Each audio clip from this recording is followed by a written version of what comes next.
Hi friends, welcome back to my channel. ఈరోజు మీకు ఈ సీరియల్లో ఏం జరిగిందో తెలుసుకోవాలి అనుకుంటున్నారా? అయితే వెంటనే మనం సీరియల్లోకి వెళ్ళిపోదాం. ఇక మహా అయితే సర్టిఫికేట్స్ తీసుకుని బయటకైతే వస్తుంది. ఒక్కసారిగా మహా చేతిలోంచి సర్టిఫికేట్స్ని ఎవరో తీసుకున్నట్టుగా అనిపించింది. ఇక మహా అయితే వెనక్కి తిరిగి చూసేసరికి వాళ్ళన్న ఆది కనిపిస్తాడు. ఆదిని చూసిన మహా అన్నయ్య అంటూ చాలా ఎమోషనల్గా దగ్గరికి వెళ్తుంటే ఇక ఆది అయితే ఆగు, నువ్వు ఇక్కడికి ఏదో ఒక రోజు వస్తావని నాకు తెలుసు. అయినా మేమే వద్దనుకున్నప్పుడు నాన్న చదివించినా ఈ చదువు నీకెందుకు? ఈ సర్టిఫికేట్ కోసం ఇక్కడ దాకా వచ్చి నువ్వు నాకు ఇలా దొరుకుతావని అస్సలు అనుకోలేదు అంటూ ఇక ఆది అయితే మహా చేతిలో ఉన్న సర్టిఫికేట్స్ని తీసుకుని ఇక చింపేబోతుంటాడు.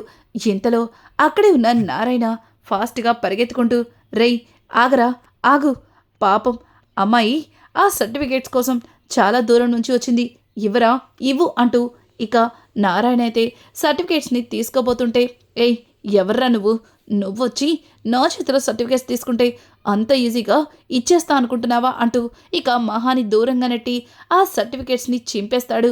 ఒక్కసారిగా మహా అయితే చింపద్దు, రేయ్ అన్నయ్య వద్దురా, నీకు దండం పెడతాన్రా, వాటిని నాకు ఇచ్చేరా అంటూ ఇక మహా అయితే ప్రాధేయపడుతుంది. చూడు, ఎప్పుడెప్పుడు నువ్వు ఇక్కడికి వస్తావా, ఎప్పుడెప్పుడు నిన్ను ఈడ్చికెళ్ళి ఇంట్లో పడేయాలని ఎదురుచూస్తున్నాను, ఇంత ఈజీగా దొరుకుతావని అస్సలు అనుకోలేదు అంటూ ఇక ఆ సర్టిఫికేట్స్ని కింద పడేసి మహాని బలవంతంగా తన కారు ఎక్కించుకోబోతుంటే ఇక నారాయణ నాకు తెలుసమ్మా, నాకు తెలుసు, ఇక్కడికి వచ్చిన తర్వాత నువ్వు ఇట్లాంటి ఇబ్బందులు ఏవో ఒకటి ఎదుర్కోవాల్సి వస్తుందని ముందుగానే అర్థం చేసుకుని నీకు తోడుగా నేనొచ్చాను. రేయ్ నా కోడల్ని బలవంతంగా కారు ఎక్కిస్తావరా, వెళ్ళరా, వెళ్ళు అంటూ ఇక నారాయణ అయితే ఆదిని దూరంగా నెట్టి ఇక మహాని బలవంతంగా కారెక్కిస్తాడు. ఇక ఇంతలో రేయ్ నాకే అడ్డొస్తావా అంటూ ఇక ఆది అయితే వాళ్ళ కారులో నుంచి కత్తిని తీసి ఇక నారాయణ పొట్టలో పొడుస్తాడు. ఒక్కసారిగా నారాయణ ఆ కత్తిని బలంగా చేత్తో పట్టుకుంటాడు.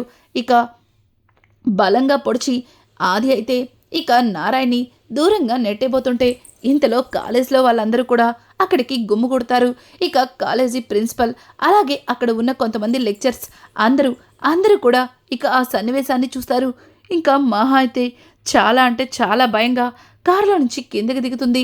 ఇక మహా కారులో నుంచి కిందకి దిగి ఆదిని చెంపదెబ్బ కొడుతుంది.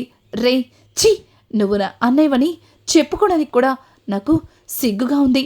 అయినా వాళ్ళు నీకు ఏం అన్యాయం చేశారా, ఇలా నిర్దాక్షిణ్యంగా ఆయన్ని కత్తితో పొడిచావు, ఇప్పుడే నీ మీద నేను పోలీస్ కంప్లైంట్ ఇస్తానంటూ ఇక మహా అయితే పోలీసులకి ఫోన్ చేస్తూ ఉంటే ఇంకా ఇంతలో చుట్టుపక్కల ఉన్న కాలేజ్ లెక్చరర్స్ అందరూ కూడా చూడమ్మా, ఈ కాలేజ్ దగ్గర ఇంత గొడవ జరిగిందని తెలిస్తే నా కాలేజ్కే బ్యాడ్ నేమ్, చూడండి ఏదైనా ఉంటే కాలేజ్ బయట చూసుకోండి, మీకు దండం పెడతాను, బయటకు వెళ్ళండి అంటూ ఇక అందరూ కూడా వాళ్ళని గట్టిగా అరవడంతో ఆది కూడా ఏం చేయలేక ఇక అక్కడి నుంచి తను చేసిన తప్పుకి కారులో నుంచి వెళ్ళిపోతాడు.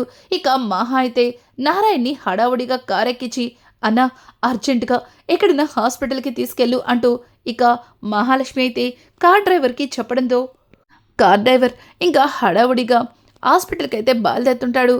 ఇక నారాయణ అయితే అమ్మా ఏం జరగలేదమ్మా, మీ అన్నయ్య ఆ కత్తిని నా కడుపులో పొడిచాను అనుకున్నాడు, కానీ ఈ ఒళ్ళు లారీ నడిపిన స్ట్రాంగ్ బాడీ, ఈ ఒంట్లోకి అంత ఈజీగా ఏవీ దిగవు, ఇదిగో చూడమ్మా, కేవలం చెయ్యి మాత్రమే తెగింది, చేతి నుంచి వస్తున్న రక్తమే ఇదంతా కూడా, నువ్వేం భయపడద్దు అంటూ ఇక నారాయణ అయితే మహాకి నచ్చ చెప్తూ ఉంటాడు. కానీ మహాలక్ష్మి మాత్రం ఏడుస్తూ ఇదంతా నా వల్లే, నా కోసం మీరు రావడం వల్లే ఇలా జరిగింది, అయినా ఎందుకు మీరు అడ్డొచ్చారు, మా అన్నయ్య ఇంత మూర్ఖంగా ప్రవర్తిస్తాడని అస్సలు అనుకోలేదంటూ ఇక మహాలక్ష్మి అయితే చాలా బాధపడుతూ ఇక తన చేతిలో ఉన్న కర్చీప్ని నారాయణ చేతికి కట్టుగా కడుతుంది. ఇంకా కార్ డ్రైవర్ని హాస్పిటల్ దగ్గర ఆగేసరికి హడావుడిగా ఇక నారాయణని తీసుకుని హాస్పిటల్కి అయితే వెళ్తుంది. ఇక మహాలక్ష్మి అయితే అందరినీ అడుగుతూ డాక్టర్ గారి దగ్గరికి వెళ్తుంది. ఇక నారాయణ అమ్మా ఎందుకమ్మా కంగారు పడుతున్నావు, నాకేం జరగలేదని చెప్తున్నాను కదమ్మా, నువ్వు ఎందుకలా ఏడుస్తున్నావు అంటూ ఇక నారాయణ అయితే మహాకి నచ్చ చెప్తూ ఉంటే చూడండి, నేను బాధపడతానని మీకొస్తున్న నొప్పిని చెప్పకుండా మీరు చాలా ఇబ్బంది పడుతున్నారు, రండి అంటూ ఇక డాక్టర్ దగ్గర తీసుకెళ్ళి, డాక్టర్ అర్జెంటుగా కట్టు వేయండి, ఆయన్ని ఆయనకి ఎలా ఉందో చూడండి అంటూ ఇక మహాలక్ష్మి అయితే హడావుడి చేస్తుంది. ఇంకా డాక్టర్ గారు చేతికి ఉన్న కట్టుని ఇప్పుతూ ఉండగా ఇక నారాయణకి చెయ్యి నొప్పొస్తుంది. మెల్లగా తీయండి, ఎందుకలా అని చెప్పి ఇక మహాలక్ష్మి అయితే నారాయణ చేతి కట్టుని ఇక నిదానంగా తీయిస్తుంది. ఇంకా నారాయణ చేతి కట్టుని చూసి, అమ్మో చాలా బ్లడ్ లాస్ అయింది, ఈయనకి స్టిచ్చెస్ వేయాలి అంటూ ఇక డాక్టర్ గారైతే నారాయణ్ని లోపలికి తీసుకెళ్తారు. ఇక ఒక నర్స్ వచ్చి మహాలక్ష్మిని, మేడం పేషెంట్ పేరేంటి అని అడగడంతో ఇక మహాలక్ష్మికి తెలియక సైలెంట్గా ఉండిపోతుంది. ఇక పక్కన ఉన్న డ్రైవర్ అయితే ఆయన పేరు నారాయణ అని చెప్పడంతో, ఓ నారాయణ అని చెప్పి ఇక పేరు రాసుకొని ఆయన వయసు ఎంత ఉంటుంది అని అడగడంతో ఇక మహాలక్ష్మి అయితే 65 నుంచి 69 వరకు ఉండొచ్చు అని చెప్పడంతో అలాగే వయసు కూడా రాస్తారు. ఆ తర్వాత ఇక నర్స్ అయితే పేషెంట్కి మీరేమవుతారు అని అడగడంతో ఇక మహాలక్ష్మి అయితే ఏం చెప్పలేక మౌనంగా ఉండిపోతుంది. ఇక అమ్మా చెప్పండమ్మా, మీరిక్కడ డీటెయిల్స్ చెప్తేది లోపల ఆయనకి ట్రీట్మెంట్ పూర్తవుతుంది, చెప్పండమ్మా, డాక్టర్ గారు వస్తే మళ్ళీ నా మీద అరుస్తారు అని చెప్పడంతో ఇక మహాలక్ష్మి ఆయన మా మా మా మావయ్య గారు అని చెప్పడంతో ఒక్కసారిగా ఇక లోపల ఆ మాట విన్న నారాయణ అయితే చాలా ఆనందపడతాడు. ఇక నర్స్ అయితే పూర్తయింది అనుకుంటూ అక్కడి నుంచి వెళ్ళిపోతుంది. కొంతసేపటికి ఇక డాక్టర్ అయితే నారాయణ చేతికి కట్టువేసి బయటకైతే తీసుకొస్తాడు. ఇక మహాలక్ష్మి అయితే, డాక్టర్ ఎలా ఉంది, పోనీ అడ్మిట్ చేస్తారా అని చెప్పి ఇక మహాలక్ష్మి అయితే కంగారు పడుతూ ఉంటే డాక్టర్ గారు, చూడమ్మా ఏం కాలేదు, చేతికి స్టిచ్చెస్ వేశాను, తర్వాత ఈ 5 రోజులు ప్రతిరోజు కూడా నీట్గా డ్రెస్సింగ్ చేసి కట్టు వేయాలి, అలాగే టైం టు టైం మెడిసిన్ వేయాలి, అలాగే ఆయన కాస్త డ్రింక్ చేస్తారనుకుంటా, ఎట్టి పరిస్థితుల్లో ఈ మందులు వేసుకునేటప్పుడు ఆయన డ్రింక్ చేయకూడదు అంటూ ఇక డాక్టర్ గారైతే మహాకి నారాయణ గురించి జాగ్రత్తలైతే చెప్తారు. ఇక మహాలక్ష్మి అయితే నారాయణ్ని తీసుకుని రండి అంటూ ఇంకా బయటకైతే తీసుకెళ్తుంది. ఇక అక్కడే ఉన్న డ్రైవర్తో, ఛీ మా అన్నయ్య మరి ఇంత క్రూరంగా ప్రవర్తిస్తాడని అస్సలు అనుకోలేదు, అసలు ఒక మనిషిలా ప్రవర్తించాడా అంటూ ఇక మహాలక్ష్మి బాధపడుతూ ఉంటే డ్రైవర్, అమ్మా ఏం కాలేదు కదా, మీరు బాధపడకండి, ఇక బయలుదేద్దామా అంటూ ఇక డ్రైవర్ అయితే మహాలక్ష్మిని అడగడంతో ఇంకా ఇంతలో నర్స్ అయితే మందుల స్లిప్ తీసుకొచ్చి మహాలక్ష్మికి ఇస్తుంది. ఇక మహాలక్ష్మి మందులు తీసుకుని నారాయణతో అక్కడి నుంచి కారు అయితే ఎక్కుతుంది.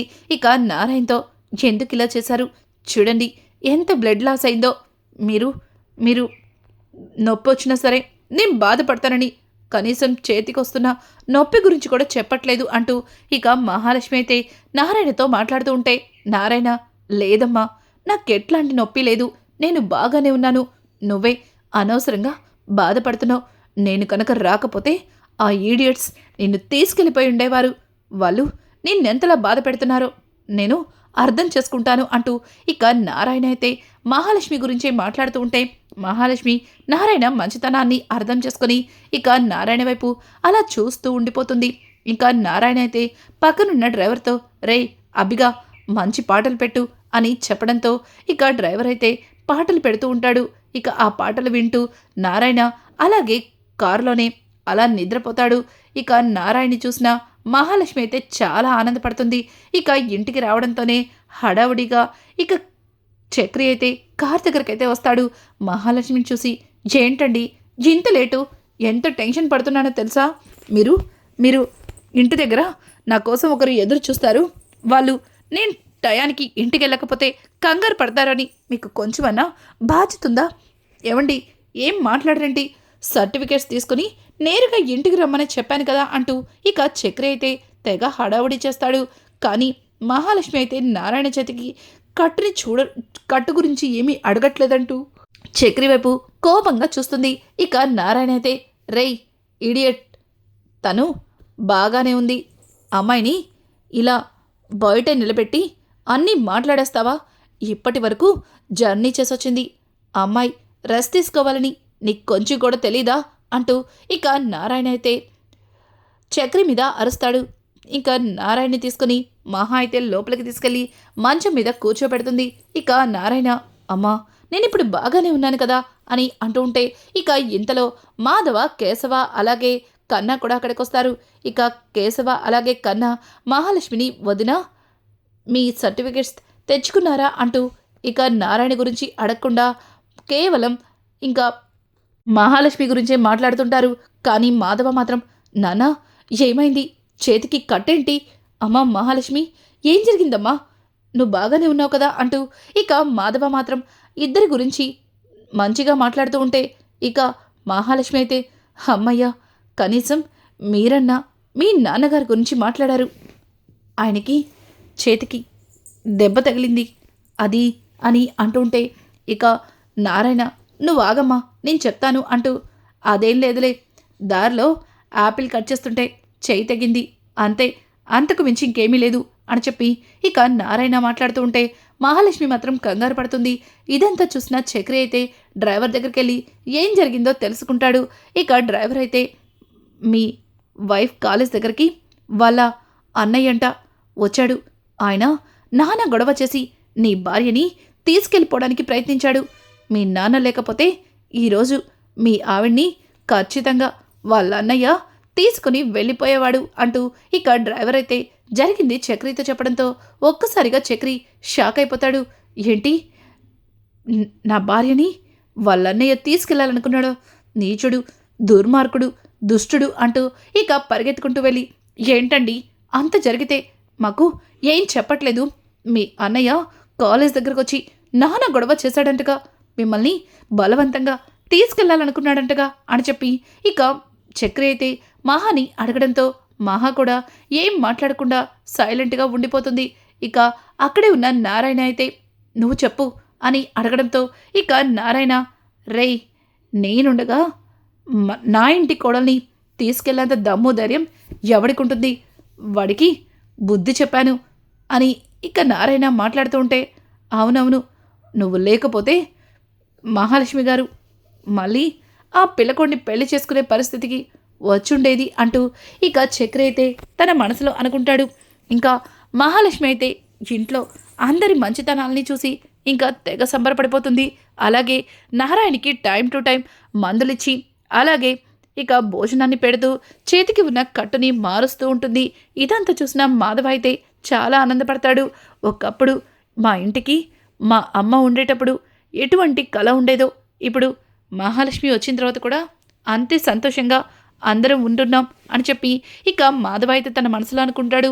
అలాగే మహాలక్ష్మి అయితే, అనవసరంగా పెద్ద ఆయన్ని అనుమానించాను, ఆ గాయత్రి వాళ్ళ అమ్మ చెప్పింది విని గుడ్డిగా ఈయన గురించి తప్పుగా ఆలోచించాను అంటూ ఇక మహాలక్ష్మి తన మనసులో అనుకుంటూ ఇక నారాయణకి కట్టువేస్తూ, మీతో ఒక విషయం గురించి మాట్లాడాలి అంటూ డైరెక్ట్గా నారాయణ్నే, మీరు మీరు మీ భార్యని మీరే చంపారని బయట అందరూ చెప్పుకుంటున్నారు, అది నిజమేనా అని అడగడంతో ఇక నారాయణ ఏం చెప్పలేక మౌనంగా ఉండిపోతూ ఒక్క క్షణం ఆలోచించి, అవునమ్మా నేనే చంపాను, మరి నేను చంపానని చెప్పిన వాళ్ళు మాట నమ్మావు కదా, మరి నేను చంపానో లేదో నీకు ఏమైనా తెలుస్తుందా అని చెప్పి ఇక నారాయణ అయితే ఎదురు మహాలక్ష్మిని అడుగుతాడు.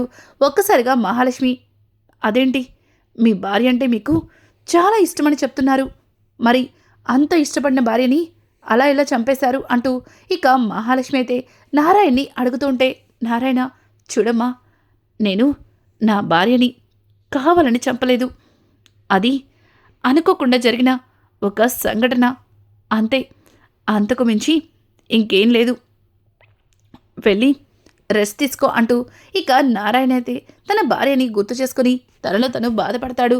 ఇక మహాలక్ష్మి అయితే, ఈయన తన భార్యని కావాలని చంపలేదు, దాని వెనక ఏదో పెద్ద కథ ఉంది అనుకుంటూ ఇక మహాలక్ష్మి అయితే నారాయణ వైపు చూస్తూ ముందున్న చక్రిని గుద్దుకుంటూ ఒక్కసారిగా స్లిప్ అయి పడిపోబోతుంది. ఇక వెంటనే చక్రి అయితే మహాలక్ష్మిని పట్టుకుంటాడు. ఇక మొదటిసారిగా మహాలక్ష్మి చక్రీల మధ్యలో కళ్ళల్లో కళ్ళు పెట్టుకుని చూసుకుంటూ అలాగే ఒకరికి ఒకరు చాలా దగ్గరగా ఉంటారు. ఇక చక్రి అయితే మహాని అంత దగ్గరగా చూసేసరికి తన మనసులో ప్రేమ రెట్టింపు అవుతుంది. ఇక అలాగే మహాలక్ష్మి అయితే చక్రిని అలాగే చూస్తూ ఉండిపోతుంది. ఇక రానున్న ఎపిసోడ్స్లో మహాలక్ష్మి చక్రిల మధ్యలో ప్రేమ ఎలా చిగురించబోతుంది, అలాగే మహాలక్ష్మి మాధవకి ఏ రకంగా పెళ్లి చేయబోతుంది, ఇక భార్యని చంపాడు అన్న నారాయణకి మహాలక్ష్మి వల్ల తల్లికి ఉన్న సంబంధం ఏమిటి, ఇట్లాంటి లేటెస్ట్ ఎపిసోడ్స్ మీకు మరిన్ని కావాలి అనుకుంటే మా ఛానల్ని సబ్స్క్రైబ్ చేయడం మాత్రం మర్చిపోకండి. Thanks for watching. Hi friends, welcome back to my channel. ఈరోజు మీకు ఈ సీరియల్లో